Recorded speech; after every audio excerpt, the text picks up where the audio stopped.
June the 11th, 1975. Ugandan dictator Idi Amin is right where he wants to be, at the center of an international diplomatic crisis. A British citizen living in Uganda, Dennis Hills, is about to publish a book critical of Amin. Enraged that his authority has been questioned, Amin wants Hills to face a firing squad. Any British citizen who is here against me or against the people of Uganda, he will face the law of the country. Anyone who threatened his power was almost a death sentence.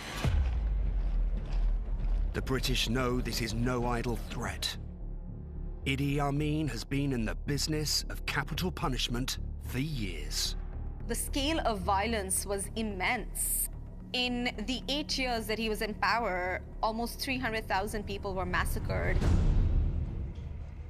As the world watches in horrified anticipation, Hill's wife, Ingrid, waits nervously for news. Have you been told whether he's been reprieved or not? And Amin wouldn't listen, and there was poor Mr. Hills in his death cell. Finally, with just days to go before Hill's execution, Britain blinks. The Foreign Secretary, James Callaghan, flies to Uganda to secure Hill's release. And Dennis Hills apologizes to the dictator for his book. It was a very clever setup by Amin. Critics have written Amin off as a buffoon, as a big dumb brute. But in actual fact, Amin was far more strategic, calculating, cunning, clever than anyone would have ever imagined. Idi Amin rose to power from humble beginnings, won the affection of millions of Ugandans, and struck fear in the hearts of his many opponents. Was he just a murderous tyrant, or was there a method to his madness?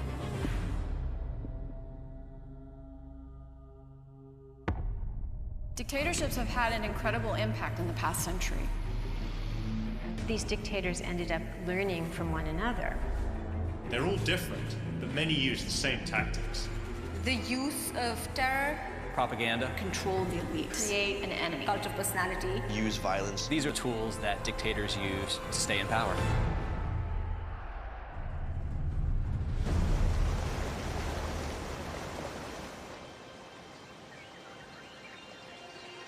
Uganda, 1952. Idi Amin's rise to power begins in the colonial army, the institution that will, more than any other, shape the kind of dictator he will become. The 24-year-old is an ambitious young corporal in the King's African Rifles, the British Empire's elite military force in Eastern Africa.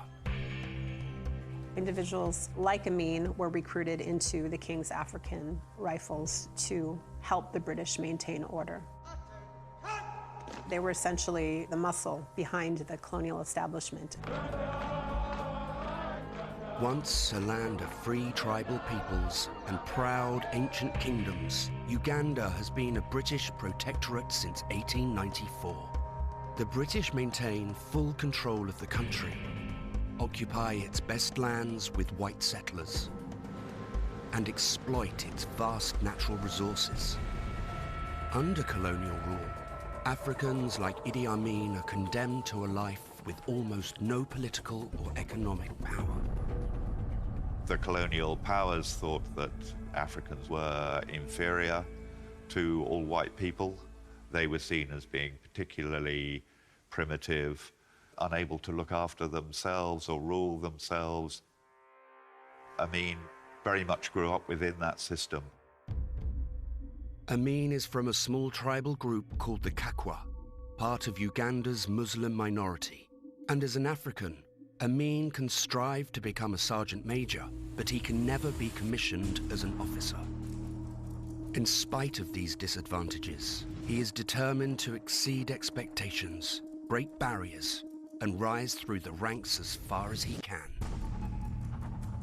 Amin was always thinking about ways that he could get ahead. Idi Amin, when I joined the battalion, was a very junior soldier then, and although he was illiterate, virtually no education at all, he made a mark for himself extremely quickly.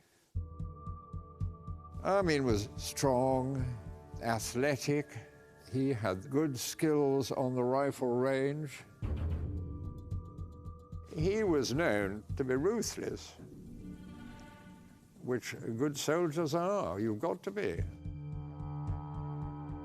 People who knew him as a child said that he was very violent, and in fact, he would get into these punching matches with other children. And one of his former childhood friends said that there were times that if they had not intervened to break up the fight, Amin would have killed the other child. But it's in the colonial army that Amin learns how to harness violence and use it to advance his own interests. It's a lesson he will apply time and again on his path to dictatorship. Violence is extremely important to almost any dictator because it can be used as an opportunity to not only consolidate their hold over power, to also get rid of opposing forces, to get rid of external threats. Amin's use of violence was not mindless, it was measured, and the object was always to keep the hold on power. In 1953, Amin will get an opportunity to use violence as a way to launch his rise to power. In neighboring Kenya, a rebellion has broken out that threatens to spread across the region. An alliance of tribesmen known as the Mau Mau, fed up with colonial oppression, stage armed attacks on British-owned farms and properties. As dozens of white settlers are killed, terror grips the colonial population throughout East Africa. The British were up in arms because, for the first time, they were being targeted. The colonial authorities aim to stop the uprising by any means necessary. The British stamped it out with a great deal of force and violence. They picked their best soldiers to lead the fight. Among them is Corporal Idi Amin. In the spring of 1953, Amin is part of the first wave of colonial forces to take on the Mau Mau. His skill as a warrior will be put to the test on a nighttime patrol deep in the Kenyan rainforest. My memory is that Idi Amin was actually leading that patrol at the time. We were ambushed by a Mau Mau gang, and he was very nearly decapitated. Idi reacted extremely quickly. Then the rest of the Mau Mau gang, they started to attack us as well, and we only had a very quick engagement. The skirmish is as lethal as it is quick. Several Mau Mau are killed, and the rest flee. Amin was involved in extremely harsh types of violence against the Mau Mau. But of course, this is something that pleased the British. Throughout the 1950s, as the Mau Mau guerrilla war rages on, Amin sees regular combat, developing a reputation for ferocity that pleases his commanding officers. So there's a certain level of cruelty that he learned in the colonial laboratory. And the fact that he was promoted at every level meant that this cruelty was seen as functional. For the future dictator, the message is clear. Violence is how you solve problems. Violence is how you get ahead. By 1960, the Mau Mau uprising is all but crushed. More than 10,000 rebels have been killed, and thousands more incarcerated and tortured in detention camps. For Amin, his success on the battlefield positions him perfectly for his next move. A sudden shift in global politics is about to create profound change in Uganda, and Idi Amin will get the chance to rise higher than he ever thought possible.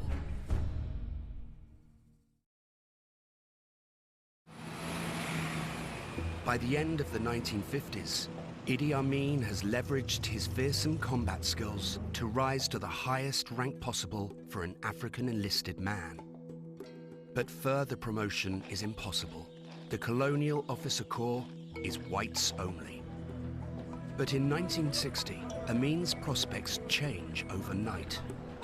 British Prime Minister Harold Macmillan announces a decision that will remake the continent. Britain will grant independence to all its African colonies. After the Second World War, really, it became increasingly obvious to the British that they couldn't maintain the empire as it was and had been. Partly that was because of economic weakness after having fought such a long war. Partly it was because of international pressure. In Uganda, dramatic change begins even before the British withdraw. Democratic elections will be held to decide the country's new leader. And for the first time, black soldiers get the opportunity to rise above the ranks of enlisted men. In 1961, Amin is commissioned as a lieutenant, the first of 2 Ugandan officers in the entire colonial army. Finally, on October the 9th, 1962, Uganda officially gains independence from Britain, and the transfer of power is complete. Idi Amin, along with millions of his fellow Ugandans, celebrate their liberation from foreign rule. At the time of independence, I was in the government as a public civil servant, and we are all thrilled, we are excited. Here we are, young men, and blacks taking charge of the country. For Idi Amin, the end of colonialism has given him a status beyond anything he had ever dreamed possible. Now he sees the opportunity to rise even further through the ranks and become supreme commander of the military. What he soon came to recognize is that by getting rid of the British, there created a space from which he could enter and assume power. Amin allies himself with the one man who can give him further promotion, the new, democratically elected Prime Minister of Uganda, Milton Obote. Obote and Amin were really polar opposites. Obote was an intellectual, a politician, a very educated man. Amin was a soldier, strong, charismatic, very popular among the rank and file. Obote knows he will need the army to back up his fragile coalition government, already rife with infighting. He sees Amin, the fierce, up-and-coming officer, as the ideal man to help protect his authority. Within 3 years, Obote promotes Amin all the way to colonel and deputy commander of the army. The 2 men have built a powerful alliance, but they're about to face a crisis that could destroy them both. In 1966, Obote's government is facing intense opposition from its main rival, the Kingdom of Uganda. This ancient tribal group, whose ancestral lands cover much of the southern part of the country, has long sought more power and autonomy in Uganda. Now the Ugandan king, Kabaka Mutesa II, is leading the call for regime change. The Ugandans claim they have uncovered a criminal conspiracy implicating Obote and the man they see as his lackey, Idi Amin. The Ugandans are right. For more than a year, Amin has been abusing his senior position in the army. With Obote's support, he has built a huge smuggling network, supplying arms to rebels and mercenaries in the jungles of Congo. In exchange for guns, Amin has funneled large sums of cash, gold, ivory and coffee into Uganda, making him and the Prime Minister very rich men. Amin had actually profited significantly from these deals. That $30,000 had miraculously appeared into his own bank account.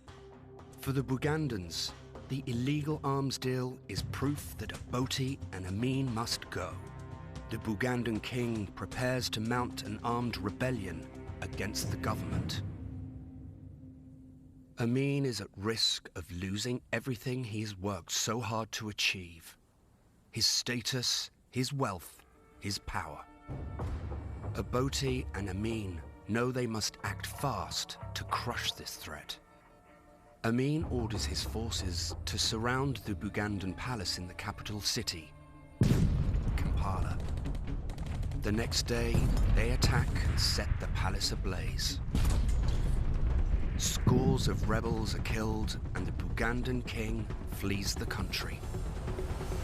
With Amin's support, Obote uses the incident as an excuse to suspend the constitution and outlaw all remaining opposition parties, transforming Uganda's fledgling democracy into a dictatorship. Many Ugandans are appalled by Obote's power grab, but there is little resistance. They know any protest would mean facing the wrath of Idi Amin and his army. In return for helping to make Obote dictator, Amin gets the ultimate promotion. He became commander of the army, and he became unchallenged military leader within the country. The man who was once a lowly foot soldier in the colonial army now controls the military, a powerful tool in any dictatorship. The army has all the guns and trained soldiers. And if the dictatorship wants to establish a monopoly over the coercive apparatus of the state, number one, and number two, the legitimate use of violence within the state, then absolutely you need the cooperation of the military. As commander of the army, Amin has never been stronger. He will do whatever it takes to protect his position. Amin recognized that the military could be the ultimate arbiter of power and that he didn't need to necessarily follow the orders of a president. And so once he was head of the military, Amin began amassing supporters by recruiting heavily from his home region, his so-called ethnic kin, to build up a greater base of support. Obote catches wind of what Amin is up to, but he knows a direct confrontation with his powerful military commander would be far too risky. As it became increasingly aware to Obote that Amin might actually become a threat to his own hold on power, Obote began trying to find ways to stifle him. Obote turns to his internal spy organization to keep tabs on the military,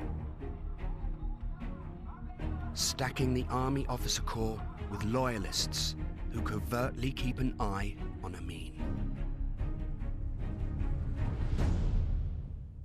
So over time, it was this calculated game of chess.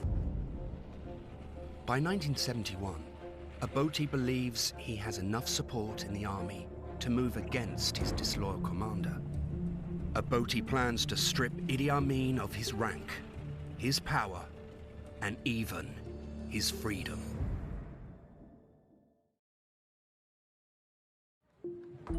(1971). Ugandan dictator Milton Obote and the commander of his army, Idi Amin, are locked in a bitter power struggle. Obote believes he has the perfect plan to take down his rival for good.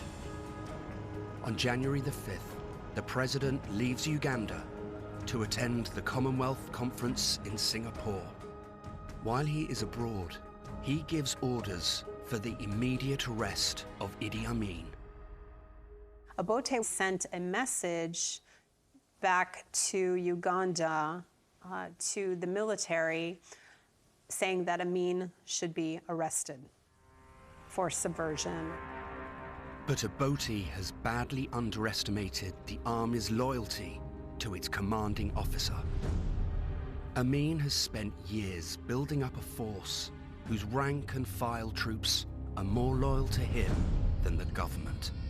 The message from Obote was actually intercepted by a lower-ranking soldier who was loyal to Amin, who then relayed the message on to Amin. He saw the writing on the wall. He knew that he was going to be eliminated. Amin counters Obote's move with the ultimate power play. With his loyal army behind him, he stages a coup. Amin orders his troops to fan out across the Ugandan capital. Tanks surround Obote's residence and block major roads. His forces engage in running gun battles with the few army units still loyal to Obote. Within hours, all opposition is crushed, and Amin has control of Uganda. Milton Obote, thousands of miles from home, is caught off guard. Dr. Obote will come back to Uganda as a citizen of Uganda, but not as a president of the Republic of Uganda. But Obote does not return home. Instead, Amin forces him into exile in neighboring Tanzania. Amin has defeated his nemesis and achieved great power. But now he faces a major problem. Many Ugandans are deeply suspicious of this military commander who is now in charge of their country. Many people were on edge. They were very nervous about what was coming. Amin comes up with a shrewd political solution. To win the hearts of the people, he sets aside his aggressive tendencies and launches a nationwide charm offensive. When Amin came in, his first few weeks, we were just barnstorming tours across the country. Amin was a master strategist. He was very good at reading people, and he knew what they needed to hear and when. Amin assures the public that under his leadership, the promise of independence will finally be realized. Improved housing, better jobs, a brighter future. He talked a strong anti-colonial line. He talked the language of the African man taking over power over his own country and his own economy. He made all the right noises. Amin's popularity soars to even greater heights when he promises a return to democracy. He represented a fresh start. It was a time of possibility and hope and excitement. But Amin's extraordinary popularity and his newfound power spur him to consider a different plan. March 1971. Just 2 months after the coup, Amin extinguishes all hope of democracy. He re-establishes a dictatorship and takes Uganda for himself. Power corrupts. So once you go into this position and you realize as an individual what you are able to do with power, then you want to keep it rather than give it away. Amin has much of the country's lower class behind him, but the new dictator faces fierce opposition from many who still believe Milton Obote is the rightful leader of Uganda. At the very beginning of his regime, he was absolutely terrified of being overthrown. Different military leaders, cabinet officials, and the soldiers who were associated with the former president, Milton Obote, were a threat to Amin because they had the ability to potentially threaten his hold on power. Amin is determined to avoid his predecessor's fate, and he moves quickly to stamp out any dissent. He will follow the lead of countless dictators before him and build a potent weapon to defend himself and his regime against internal threats. Having control over the secret police is an incredibly important tool for any dictatorship, particularly in the beginning. They have to set the tone and set the message straight that nobody can be disloyal and survive this regime. Amin begins to transform Uganda into a police state. He establishes a vast network of secret agents, spies and enforcers at every level of the government, the military, and even the public streets. Many members of Amin's secret police are easily identifiable in their flowery shirts, dark sunglasses, and flashy cars. What happened after the coup spoke volumes. All he was interested was how the army would deal with any opposition to his leadership. The secret police make thousands of arrests, rounding up targets without warning, day or night, in military barracks, public streets, and private homes.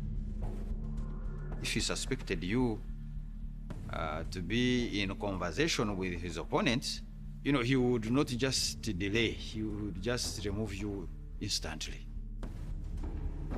Not putting them before a judicial system, just murdering. Within the first year of Amin's regime, an estimated 12,000 Ugandans are murdered by the state. They want certain people out of the way because they regard them as infections that could spread.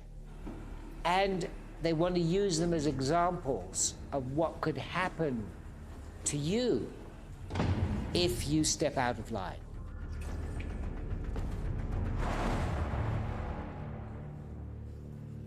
But it's behind the locked doors of his secret police prisons that Amin shows the full extent of his cruelty. His torture chambers become legendary.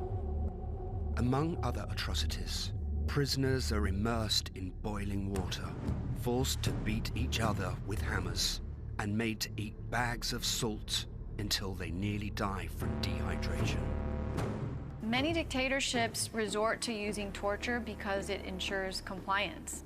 It actually also serves a purpose of psychologically affecting the victim quite extensively, that they won't ever again attempt to challenge the regime. Amin makes sure everyone in Uganda understands the price of disloyalty. Public executions become a common event. He wanted to send a very clear message to his opponents that no disloyalty would be tolerated. Anyone who threatened his power was almost a death sentence.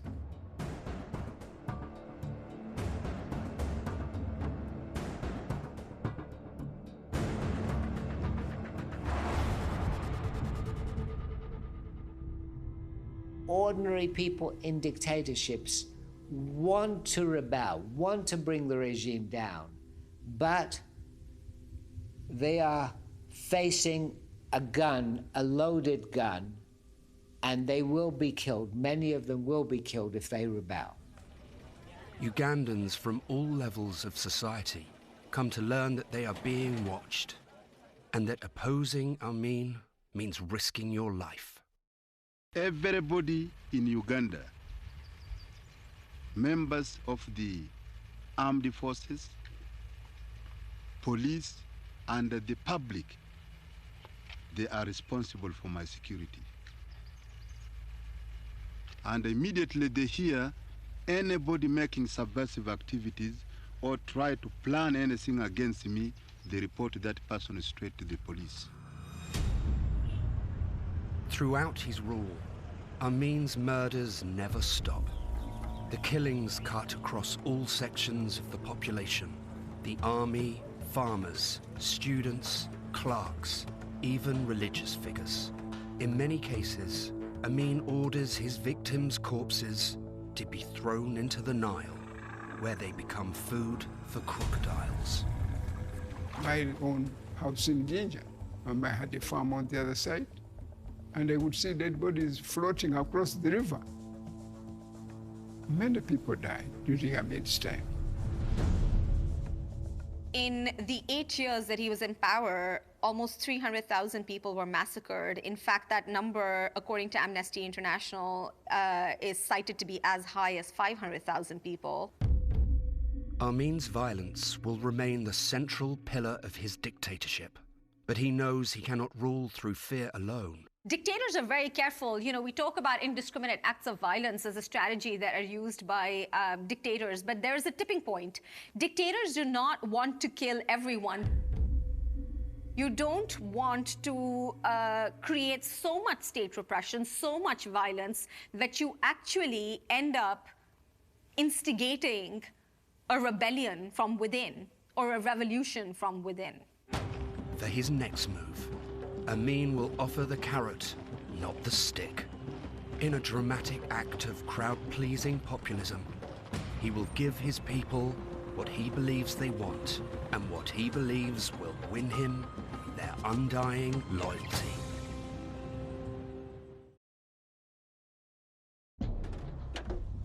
Summer 1972. Idi Amin has spent more than a year establishing a reign of terror over Uganda, stamping out dissent in a coordinated campaign of torture and murder.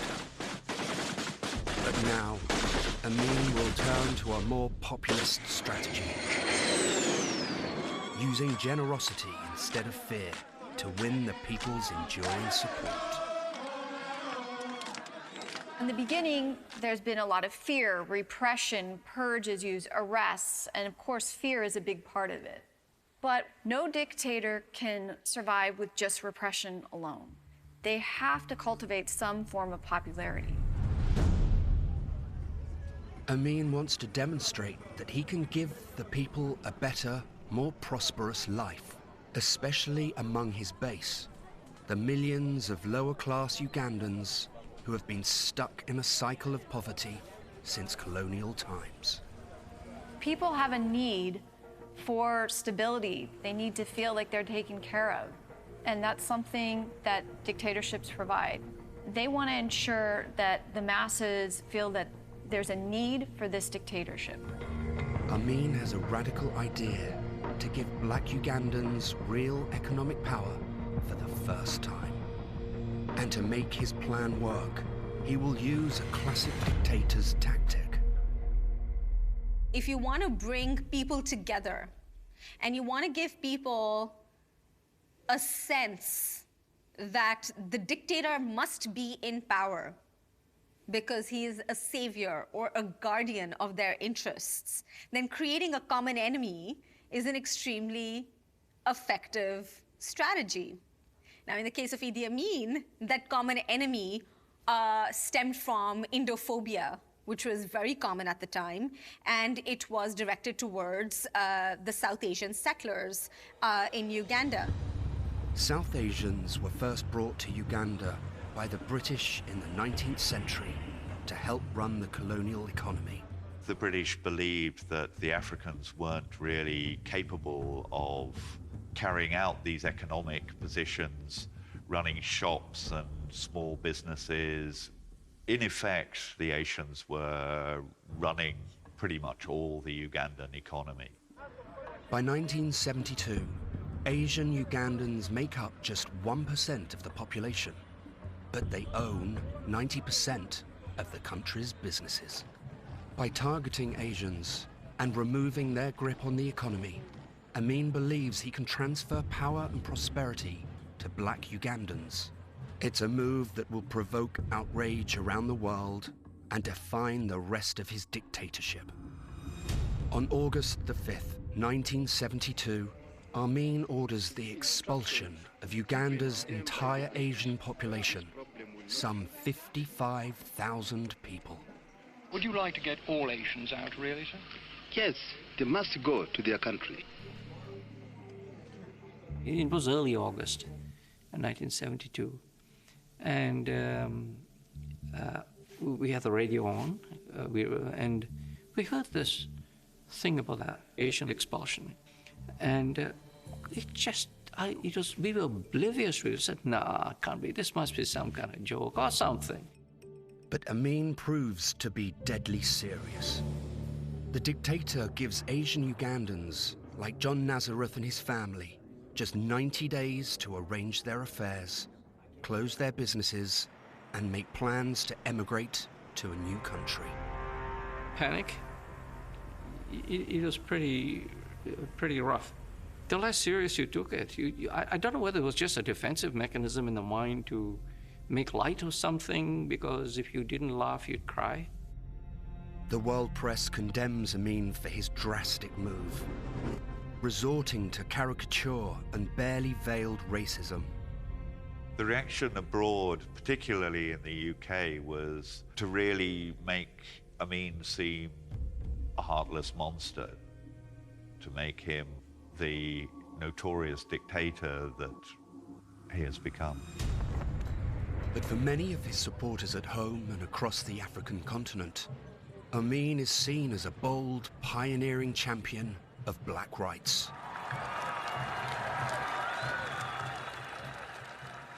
In the end, more than 50,000 Ugandans of Asian origin are thrown out of their own country. Amin expropriates the Asian-owned businesses. He siphons much of the revenues to his government and shares the properties among his supporters. The Asian expulsion remakes Uganda's economy, but in ways Amin had never intended. The impact on the economy was disastrous.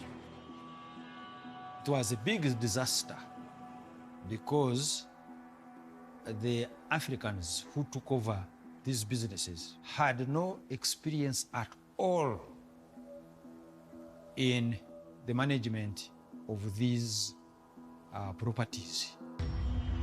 All commercial supply chains, for decades controlled by Asian business owners, suddenly break down. Manufacturers can't get parts and raw materials. Unemployment soars. Store shelves are bare and basic household goods like matches and sugar are unavailable. There was a critical gap in terms of how to do import-export, for example, and so the country was very rapidly plunged into a severe economic crisis. With Uganda's economy in ruins, Amin is facing an avalanche of urgent problems. His government is losing money fast. His massive army and security apparatus is bigger and more expensive than ever. And soon, his old nemesis, still in exile in neighboring Tanzania, will see an opportunity for revenge. 1978. 6 years after Idi Amin expelled Uganda's entire Asian population, the country's economy is on the verge of total collapse. And the dictator's once loyal army is underfunded and increasingly out of control. Amin created a hyper-militarized state.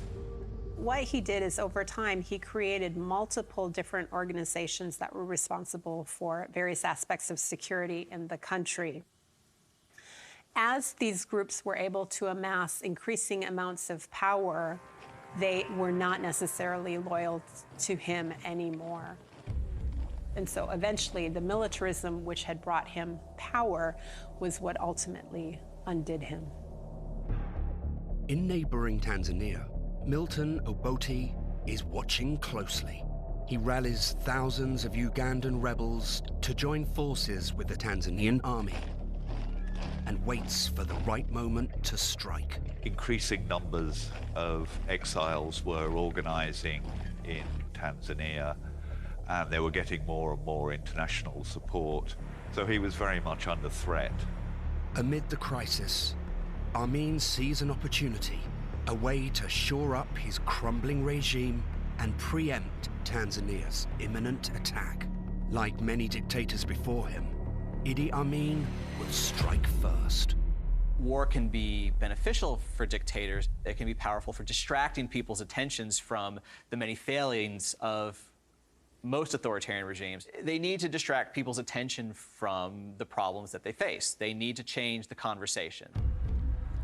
This war was about trying to give the soldiers something concrete to focus on that was not going to get them involved in other business that they shouldn't be involved in, such as questioning the authority of the state. In October 1978, Ugandan forces invade Tanzania. Amin's army, whose troops he can no longer afford to pay, loot and plunder their way across nearly 700 square miles of Tanzanian territory.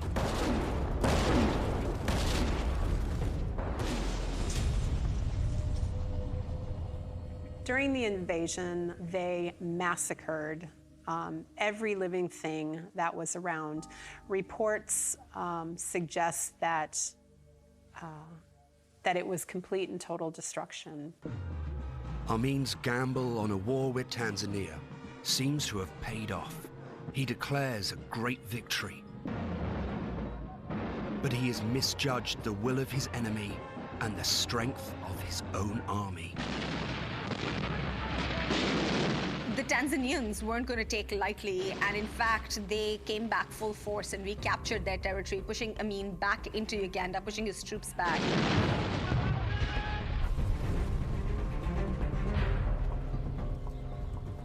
And so instead of fighting back, Amin's troops were very dilapidated by the end, a disorganized mess. And so it was very easy for the Tanzanian army, who at this point were very highly organized, to chase after Amin and his soldiers. With his troops in full retreat, Amin barricades himself in his presidential residence in Kampala. On April the 10th, 1979, Tanzanian forces enter the capital. Amin's war has proved to be a fatal mistake.